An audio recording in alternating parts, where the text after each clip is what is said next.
Hello जी, अस्सलाम वालेकुम। Welcome back to my YouTube channel. तो यहाँ मेरी हो गई है सुबह, और मैं हर ब्लॉग में यही कहती हूँ कि अल्लाह का शुक्र है सुबह हो गई है। खैर यहाँ मेरी हो गई है सुबह। उसके बाद सबसे पहले उठ के मैंने फ़जर पढ़ी। फ़जर पढ़ने के बाद मैंने कहा कि चलो थोड़ी देर लेटते हैं, अगर नींद आ गई तो सो जाएंगे, नहीं तो वरना फिर नाश्ता कर लेते हैं। फिर हुआ ये कि फिर मुझे नींद तो आई नहीं, तो मैंने कहा कि चलो भाई नाश्ता वाश्ता बना लेते हैं। तो उसके बाद खैर मैं तो यहाँ अपने लिए जो चाय, डबल रोटी, अंडा ये बना रही थी अपने लिए, और बाकी मैंने सोचा मैं अपने हस्बैंड के लिए भी यही बना लूँ। उससे पहले मैंने कहा चलो जब वो उठेंगे तो मैं उनसे पूछ लूँगी कि क्या खाना है क्या नहीं। तो यहाँ मैं अपने लिए बना रही थी अंडा, और मैं अंडा इस तरह खाती हूँ कि सर्दी इसकी बिल्कुल पकी हुई हो तभी मुझसे खाया जाता है, अदरवाइज़ ये मैं बिल्कुल भी कच्ची सर्दी का नहीं खा सकती। या तो ऐसी हो थोड़ी सी कच्ची हो और थोड़ी सी पकी हुई हो तो बंदा खा ले आराम से, मतलब मैं तो इस तरह खाती हूँ। और बिल्कुल भी अगर इसका थोड़ा सा भी कच्चापन आ गया तो फिर तो मैं बिल्कुल ही नहीं खा सकती, ना उस वक्त और ना अगले 3-4 दिन तक, क्योंकि वो एक अलग ही मेरे मतलब जहन पे बैठा हुआ एक हीक सी रहती है। फिर उसके बाद मेरे हस्बैंड उठ गए थे, तो मैंने ये रात में स्पैगेटी बनाई हुई थी, तो मैंने कहा कि चलो मैं यही दे देती हूँ। मैंने उनसे पूछा, उन्होंने कहा नहीं मुझे तो स्पैगेटी दे दो। तो मैंने कहा कि चलो ठीक है फिर हम यही देते हैं। फिर ये रखी हुई थी, मैंने कहा कि मैं पूरी ही इसको गर्म कर लेती हूँ, और मैं इस तरह गर्म करती हूँ कि ये फ्रिज में होती है और अच्छा खासी चिपक रही होती है।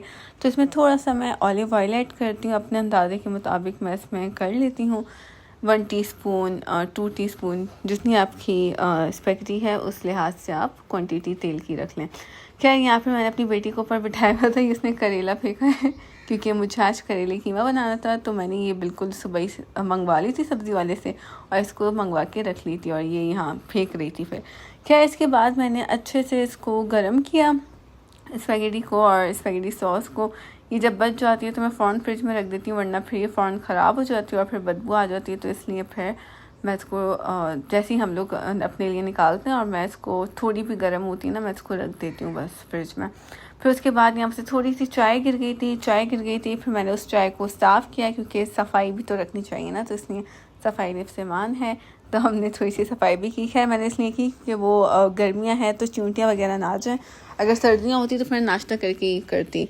फिर उसके बाद यहाँ नाश्ता वगैरह करने के बाद मैंने अपनी बेटी को सुलाया, क्योंकि सुबह से उठी हुई थी, हमारे साथ फजर से ही उठी हुई होती है। तो मैंने इसको सुलाया, फिर मैं भी सो गई थी और हम लोग दोबारा सो गए थे, क्योंकि हमने 8 बजे के करीब कोई नाश्ता किया था। उसके बाद हम लोग 9 बजे सो गए थे। फिर उठ के जुम्मे की तैयारी की। जुम्मे की तैयारी करने के बाद जैसा शार लिया और ऑब्वियसली नमाज़ वगैरह पढ़ी। उसके बाद मैंने कहा कि चलो थोड़ी देर रेस्ट वेस्ट करके दोबारा फिर हम खाना वाना बना लेते हैं। खैर उसके बाद मैंने करेले कीमा बनाने का इरादा था, तो मैंने कहा कि चलो करेले कीमा बना लेते हैं। मैंने हाफ़ kg मटन का कीमा लिया था, और उसके बाद यहाँ मैंने एक प्याज को काट लिया था। एक बहुत होती है, क्योंकि मुझे जो कीमा पसंद है बिल्कुल भी शोरबे वाला नहीं पसंद होता, मुझे बिल्कुल ना सूखा सूखा टाइप पसंद है, और अच्छा भी वही लगता है। करेले कीमा तो यही सूखा वाला अच्छा लगता है, क्योंकि मुझे बिल्कुल भी कीमे में जो शोरबा निकल रहा होता है बिल्कुल भी मुझे नहीं पसंद, और ना हमारे घर में कभी ऐसे बनता था। खैर उसके बाद यहाँ मैंने एक प्याज ले ली थी, उसको अच्छे से मैंने काट लिया था, बिल्कुल पतली पतली स्लाइसेस, और थोड़े बड़े रखे थे मैंने, क्योंकि जब बिल्कुल आप ड्राई कर रहे होते हो तो उस लिहाज से ही आप काटा करो। अगर शोरबा रखना तो आप ग्राइंड भी कर सकते हो, ग्राइंड कर लो तो बेहतर होता है, इससे ये कि शोरबा बहुत ज़्यादा बन जाता है। खैर उसके बाद फिर मैंने एक टमाटर लिया था। टमाटर जो खासी बड़ा था, वीडियो में पता नहीं क्यों छोटा आ रहा है। खैर टमाटर बड़ा था, इसके मैंने छिलके पील ऑफ कर दिए। फिर उसके बाद मैंने इसको अच्छे से काट दिया क्यूब, छोटे छोटे शेप में।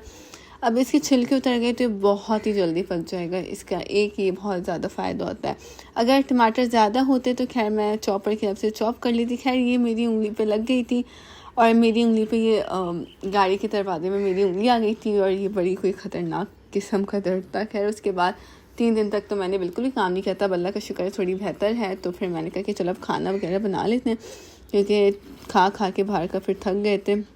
फिर उसके बाद आज मेरा करेले कीमा खाने का दिल चाह रहा था, मैंने कहा चलो करेले कीमा बना लेते हैं।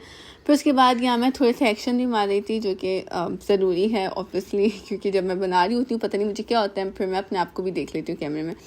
फिर उसके बाद यहाँ तेल लिया मैंने तेल लिया, जो प्याज मैंने काटी थी उसको मैंने अच्छे से फ्राई कर लिया। अच्छा हमें इसको ना ज़्यादा ब्राउन नहीं करना है, बस नॉर्मल गोल्डन ब्राउन कर लेते हैं बहुत है, क्योंकि ऑब्वियसली ये कीमे में पकता रहेगा। तो इस लिहाज से ये इतनी ही मैंने बड़ी प्याज रखी थी, और मैं इतनी ही रखती हूँ हर उसमें। फिर उसके बाद यहाँ मैंने अच्छे से इसको मिक्स किया। मिक्स करने के बाद मैंने जब तक इसको पकाया, मैंने कवर करके भी रख दिया था इसको। फिर अच्छे से जब इसका कलर चेंज हो गया, इस तरह जब इसका कलर चेंज हो गया, जब इसमें बिल्कुल थोड़ा सा गोल्डन गोल्डन लुक आने लगा, तो मैंने इसमें हाफ़ kg मटन कीमा ऐड कर दिया था। फिर इसके बाद मैंने इसकी भी अच्छे से भुनाई की। मैंने इसको प्याज के साथ ही मिक्स किया और इसमें थोड़ा सा तेल मैंने और ऐड किया था, क्योंकि कीमा डालने के बाद बस थोड़ा सा ही डाला करने, क्योंकि कीमा अपना भी पानी छोड़ता है, तो वैसे भी फिर इसकी बहुत ज़्यादा प्यूरी वगैरह बन जाती है। फिर मतलब प्यूरी नहीं, एक तरह से सालन टाइप उसका बन जाता है। खैर उसके बाद फिर यहाँ मैंने अच्छे से इसकी भुनाई की। मैंने इसकी जब तक भुनाई की, जब तक इसका कलर चेंज नहीं हो गया, मैंने तब तक इसकी भुनाई की है। और यहाँ मैंने आंच थोड़ी ज़्यादा कर दी थी। उसके बाद मीडियम को मैंने हाई मीडियम कर दिया था, क्योंकि बहुत टाइम लग रहा था और भूख भी लग रही थी। तो मैंने कहा कि मेरे शौहर को भूख लग रही थी, मैंने कहा बस अब जल्दी से मैं बना लेती हूँ। फिर उसके बाद यहाँ मैंने एक टमाटर जो काटा था वही ऐड कर दिया। उसके बाद अब आप देख सकते हैं, जब मैंने इसको पकने के लिए रखा तो कीमे ने अपना पानी वैसे ही छोड़ दिया था, तो इसलिए इसमें और पानी ऐड करने की मुझे ज़रूरत ही नहीं पड़ी। खैर फिर यहाँ मैंने बेसिक मसाले डाले जो कीमे में डलते हैं। नमक डाल दी 1 टीस्पून। बाद में मैंने और भी डाली थी, शुरू में मैं कम डालती हूँ, एंड में मुझे कम ज़्यादा लगती है, तो उस लिहाज से मैं मैनेज कर लेती हूँ। फिर उसके बाद यहाँ लाल मिर्च डाली थी मैंने, और ये भी मैंने 1 चम्मच डाली थी। उसके बाद मैंने गरम मसाला डाला था। गरम मसाला मैंने थोड़ा कम डाला था, क्योंकि गरम मसाला ये वाला बहुत ज़्यादा स्पाइसी है, तो इसलिए मैंने थोड़ा कम डाला था। फिर उसके बाद मैंने हल्दी पाउडर डाला था, ये भी मैंने हाफ़ टी स्पून डाला था। खैर ये मैं खाने में इतना ही डालती हूँ, मतलब वो क्वांटिटी पे डिपेंड करता है। फिर उसके बाद में यहाँ मैंने अच्छे से इसको मिक्स किया। उसके बाद फिर यहाँ मैं इसको अब कवर करके रख दूँगी, और इसको मैं पकने के लिए जब तक मैं इसको पकाऊंगी, जब तक कि बिल्कुल सूख ना जाए और हमारे जो टमाटर हैं वो बिल्कुल डिज़ोल्व ना हो जाए, तब तक। अच्छा बात, फिर मुझे याद आया कि अदरक लहसुन का पेस्ट भी तो डालना है। ये मैंने ग्राइंड करके रख लेती हूँ मैं इसको, ये मेरा आराम से 15 दिन तक चल जाता है।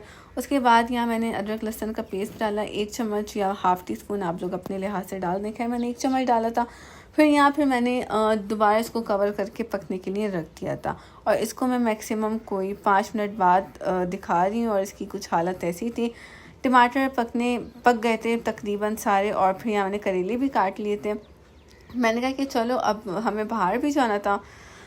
मैंने कहा चलो बाहर भी जाना था, तो बहुत मेरा ऐसे ही होता है कि नॉर्मल पोनी वगैरह मैं बांध लेती हूँ। तो मैंने कहा कि चलो आज पोनी नहीं, बस आज ऐसा करते हैं कि ना आगे की जो फ्रंट के बाल होते हैं ना, उसको अच्छा से अपने फेस को फ्रेम दे देते हैं। तो उस लिहाज से मैंने अपना क्या कहते हैं कर्लर निकाला। मैंने कहा कि चलो इस वाली लट को मैं ना थोड़ा सा कर्ल्स वगैरह कर लेती हूँ, मतलब इस तरह लुक दे देती हूँ कि मैं बाल बांधूँ तो ये मतलब प्यारी सी आ रही हो ना, मतलब फ्रेम आपका चेहरे का अच्छा लग रहा हो।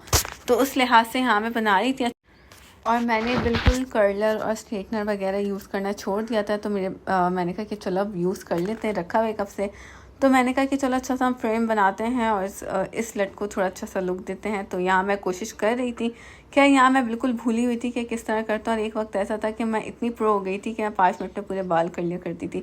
क्या यहाँ ये हो गया, और ये इतना प्यारा सा लुक आ रहा था। और इस तरह ही मतलब आप कोई भी कपड़े पहनो और बस मतलब ये लुक इतना प्यारा था। और इसी तरह मैंने बाल रखे थे, पीछे से स्ट्रेट और आगे से मेरी लट में हल्का सा वेव सा लुक आ रहा था।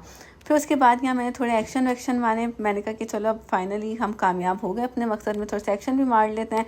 फिर यहाँ हमारा करेले कीमा भी बन गया था। बस यहीं तक था मेरा ब्लॉग। होप्स आप लोगों को मेरा ये ब्लॉग अच्छा लगा है तो लाइक शेयर कमेंट करना मत भूलेगा।